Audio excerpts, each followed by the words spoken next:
అగ్రరాజ్యం అమెరికాలో మరో కొత్త పార్టీ అవతరించింది. రిపబ్లికన్, డెమోక్రాట్లకు ప్రత్యామ్నాయంగా మూడవ రాజకీయ పార్టీ ఆవిర్భవించింది. ప్రపంచ కుబేరుడు టెస్లా సీఈఓ ఎలన్ మస్క్ నూతన రాజకీయ పార్టీని ఏర్పాటు చేశారు.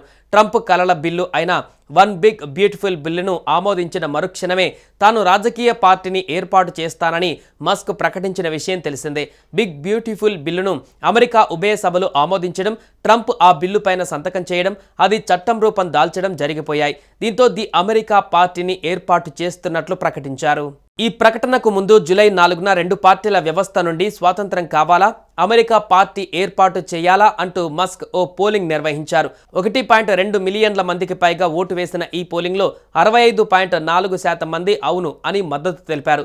దీంతో మీరు 2 రెట్లు ఎక్కువగా కొత్త రాజకీయ పార్టీ కావాలనుకుంటున్నారని స్పష్టమైంది.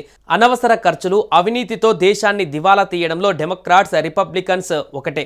నిజమైన ప్రజాస్వామ్యానికి ఇది వ్యతిరేకం. మీ స్వేచ్ఛను తిరిగి ఇచ్చేందుకు అమెరికా పార్టీని ఏర్పాటు చేస్తున్నానంటూ మస్క్ ప్రకటించారు. దీంతో పాటు ఒక 2 తలల పాము మీమ్ను షేర్ చేస్తూ యూని పార్టీని అంతం చేయాలి అంటూ ఎక్స్లో ట్వీట్ చేశారు.